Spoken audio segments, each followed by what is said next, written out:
Hello friends, आज हम पढ़ेंगे गुप्त काल। तो चलो फ्रेंड्स स्टार्ट करते हैं। गुप्त काल।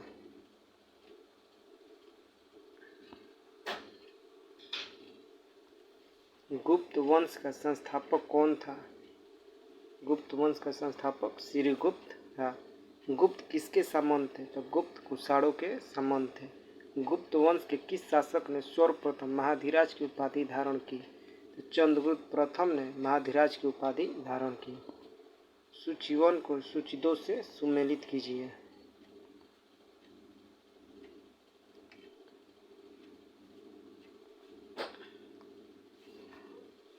प्रयाग प्रशस्ति अभिलेख तो समुद्रगुप्त। बिलसठ स्तंभ लेख कुमार गुप्त। भीतरी स्तंभ लेख स्कंद गुप्त। मत्सौर लेख तो बंधु वर्मा।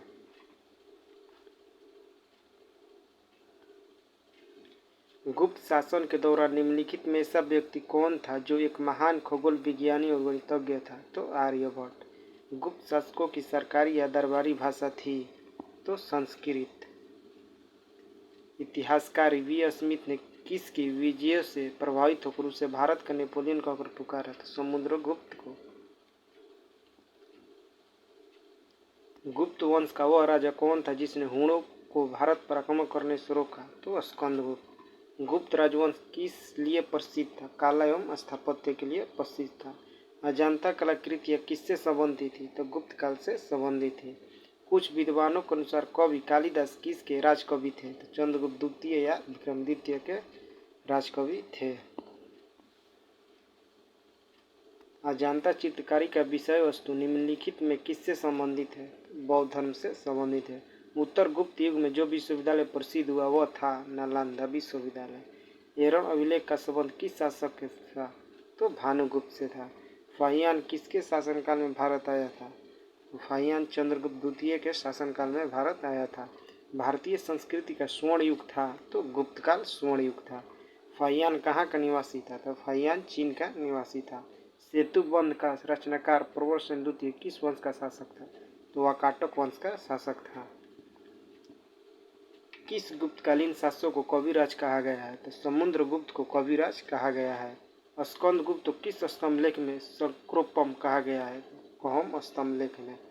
श्रीलंका के राजा मेघवर्मन ने किस स्थान पर भगवान बुद्ध का मंदिर बनवाने के लिए समुद्रगुप्त से अनुमति मांगी थी? तो बोध गया। मंदिर निर्माण का काला जन्म सर्वप्रथम कब हुआ? गुप्त काल में हुआ। चंद्रगुप्त द्वितीय ने विक्रमादित्य की उपाधि कब धारण की? तो चंद्रगुप्त द्वितीय ने विक्रमादित्य की उपाधि शकों का उन्मूलन करने के बाद उपाधि धारण की। गुप्त काल के सर्वाधिक लोकप्रिय देवता कौन थे? तो विष्णु गुप्त काल के सर्वाधिक लोकप्रिय देवता थे। चंद्रगुप्त द्वितीय ने अपने किस विजय की खुशी में चांदी के विशेष सिक्के जारी किए? तो शकों को पराजित करने के बाद। मेहरौली दिल्ली स्थित लौह स्तंभ का निर्माण किस सदी में हुआ?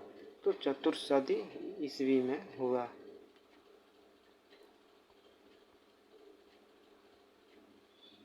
फाहियान और हुएन सांग ने के राज्यों को देखा? तो चंद्रगुप्त विक्रमादित्य एवं हर्षवर्धन। धन्वंतरी थे। चंद्रगुप्त विक्रमादित्य के राज दरबार के नवरत्न में से एक जो कि प्रसिद्ध चिकित्सक थे। गुप्तकालीन शासन प्रणाली किस प्रकार की थी? तो गुप्त शासन प्रणाली राजतंत्रात्मक थी। फाहियान द्वारा रचित ग्रंथ फोको की में निम्न में से किसका विवरण नहीं मिलता? तो बौद्ध धर्म के सिद्धांतों का विवरण नहीं मिलता। गुप्त स्थापत्य कला का सर्वोत्कृष्ट मंदिर निम्न में से कौन है? देवगढ़ का दशावतार मंदिर। अजंता की गुफाओं में किन गुफाओं का निर्माण गुप्त काल में हुआ? 16, 17 एवं 19 गुफाओं का निर्माण अजंता की गुफाओं में हुआ। अमरकोश के लेखक अमर सिंह किस शासक के दरबार से जुड़े थे? तो चंद्रगुप्त द्वितीय के दरबार से जुड़े थे। गुप्त संवत 319 से 320 को प्रारंभ करने का श्रेय किसे दिया जाता है? तो चंद्रगुप्त प्रथम को दिया जाता है। चंद्रगुप्त प्रथम ने गुप्त संवत का प्रारंभ किस उपलक्ष्य में किया? तो अपने राज्यारोहण के स्मारक के रूप में। प्रयाग प्रशस्ति अभिलेख का लेखक हरिसेन किस शासक का दरबारी कवि था? समुद्रगुप्त का दरबारी कवि था। गुप्त काल को प्राचीन भारत का क्लासिकल युग क्यों कहा जाता है? कला एवं साहित्य के क्षेत्र को अपने चरमोत्कर्ष पर पहुंचाने के कारण। सारनाथ के धम्मे स्तूप का निर्माण किस काल में हुआ? तो गुप्त काल में हुआ। गुप्त काल की सोने की मुद्रा को कहा जाता था, तो गुप्त काल की सोने की मुद्रा को दीनार कहा जाता था। कुमार संभव महाकाव्य किस कवि ने लिखा? तो कुमार संभव महाकाव्य कालिदास ने लिखा। नालंदा विश्वविद्यालय की स्थापना का युग है, तो नालंदा विश्वविद्यालय की स्थापना गुप्त शासकों ने की थी। गुप्त युग में भू राजस्व की दर थी, तब गुप्त युग में भू राजस्व की दर उपज का 6वां भाग था। नगरों का क्रमिक पतन किस काल की एक महत्वपूर्ण विशेषता थी? तो गुप्त काल। किस वंश के शासकों ने मंदिर एवं ब्राह्मणों को सबसे अधिक ग्राम अनुदान में दिया था? गुप्त वंश ने। दिल्ली के मेहरौली के कुव्वत उल इस्लाम मस्जिद के प्रांगण में स्थित प्रसिद्ध लौह स्तंभ किसकी कृति में है? तो चंद्र। कालिदास द्वारा रचित मालिका अग्निमित्र नाटक का नायक है अग्निमित्र। समुद्रगुप्त की सैनिक उपलब्धियों का वर्णन उसके किस अभिलेख में उपलब्ध है? तो प्रयाग प्रशस्ति अभिलेख में उपलब्ध है।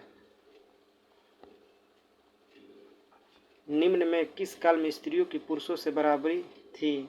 गुप्त काल में। कौन सा राजवंश हुणों के आक्रमण से अत्यंत विचलित हुआ? तो गुप्त। निम्नलिखित में कौन सा नाटक कालिदास ने नहीं लिखा था? तो जानकी हरण कालिदास ने नहीं लिखा था। अजंता गुफाओं के सरीखी जैसी गुफाओं मध्य प्रदेश में कहाँ है? तो वाघ। गुप्त वंश ने 319 से 500 ईस्वी अवधि में शासन किया। 319 से 500 ईस्वी तक गुप्त वंश ने शासन किया। बाल विवाह की प्रथा आरंभ हुई तो गुप्त काल में। सोने के सर्वाधिक सिक्के किस काल में जारी किए गए? गुप्त काल में। यूरोपीय भाषा में अनुदित अनुवादित प्रथम भारतीय ग्रंथ कौन सा है? तो अभिज्ञान शकुंतलम। सती प्रथा का पहला उल्लेख कहाँ से मिलता है? तो सती प्रथा का पहला उल्लेख केरल अभिलेख से मिलता है। गुप्त वंश के निम्नलिखित शासकों को क्रम से लगाइए। चंद्रगुप्त प्रथम, समुद्रगुप्त, चंद्रगुप्त द्वितीय, कुमारगुप्त और स्कंदगुप्त। गुप्तकालीन सिक्कों का सबसे बड़ा ढेर कहाँ से प्राप्त हुआ? तो बयाना भरतपुर से प्राप्त हुआ।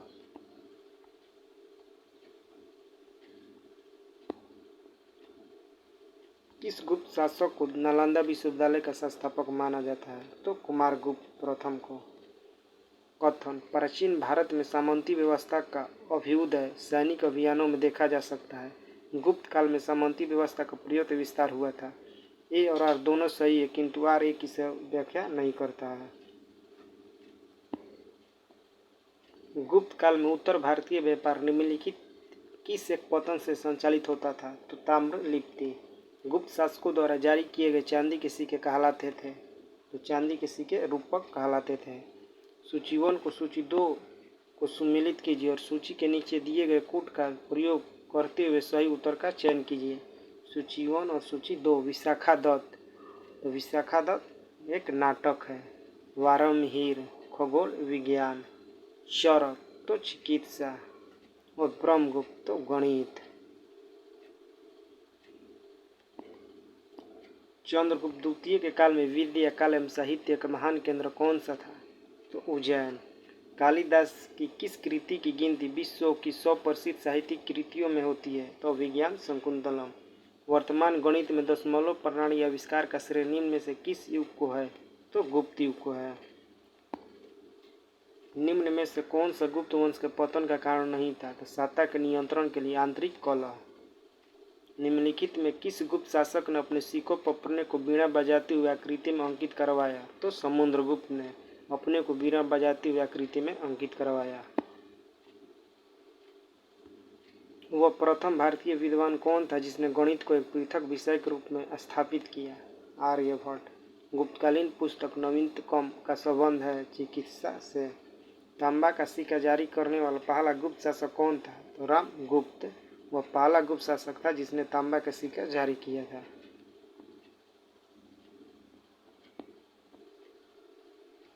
सुमेलित कीजिए शासक और अभिलेख।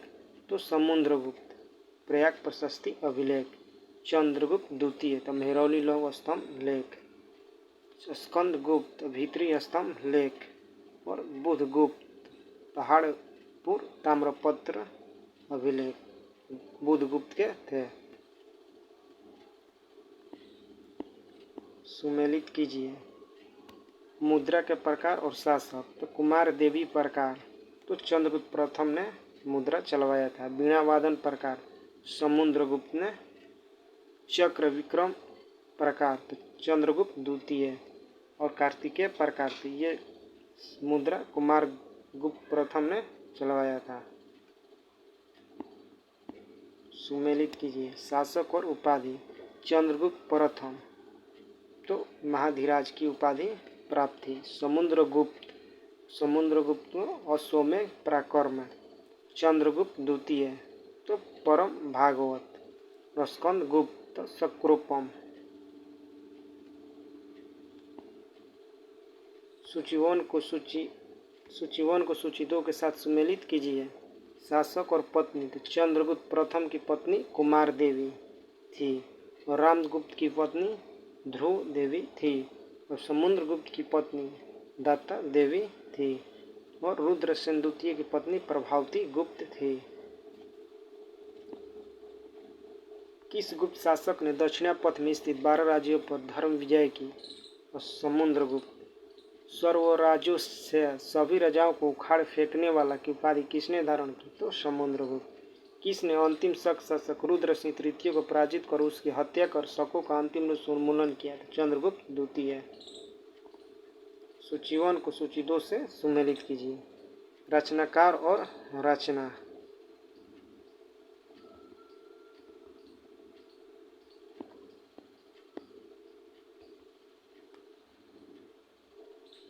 आर्यभट्ट, तो आर्यभट्टीय। आर्यभट्ट रचनाकार के रचना आर्यभट्टीय। धन्वंतरी, तो नवीनत कम। ब्रह्मगुप्त, तो ब्रह्म सिद्धांत। और वाराही को रचना है पंच सिद्धांत।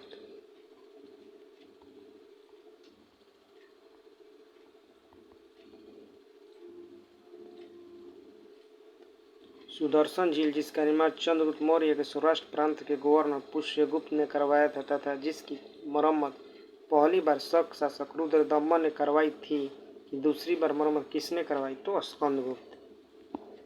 सुमेलित कीजिए। प्रशासकीय विभाजन और प्रशासक, तो भुक्ति प्रांत, तो उपरीक। और विषय जिला, तो विषयपति। और नगर, तो नगर का प्रशासक नगरपति होता था और ग्राम का ग्रामिक। कौन सुमेलित नहीं है? तो महासंधि विग्रही, तो युद्ध एवं शांति का मंत्री। महादंड नायक, सेना का सर्वोच्च अधिकारी। विनय स्थिति व्यापक, धार्मिक मामलों का प्रमुख अधिकारी। महास्वपति, तो गज सेना का अध्यक्ष। यह सुमेलित नहीं है। सुमेलित कीजिए। सूची 1 और सूची 2। क्षेत्र भूमि, क्षेत्र भूमि, कृषि योग्य भूमि। वास्तु भूमि, तो निवास योग्य भूमि। और अपहृत भूमि, तो जंगली भूमि। और खील भूमि, तो कृषि के लिए अनुपयुक्त भूमि। कौन सही सुमेलित नहीं है? प्रयाग प्रशस्ति, यह सही सुमेलित नहीं है। कौन सही सुमेलित नहीं है? तो वाग्भट, अष्टांग हृदय, कामंदक, नीतिसार, विशाखा दत्त, तो मुद्रा राजा, भर्तृहरि, तो मेघदूत। यह सही सुमेलित नहीं है। सूची 1 को सूची 2 से सुमेलित कीजिए। श्रेष्ठी, तो साहूकार। सार्थवा, तो व्यापारी। कुलिक, तो शिल्पी या कारीगर। और कायास, तो लेखक।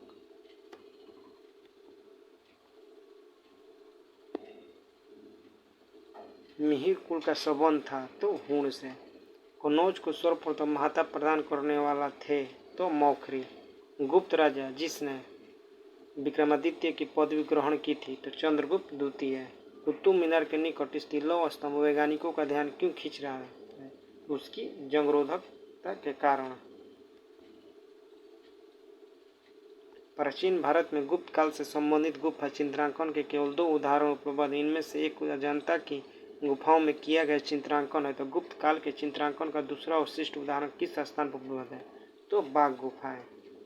पुंडवर्धन भुक्ति प्रांत अवस्थित थी, तो उत्तर बंगाल में।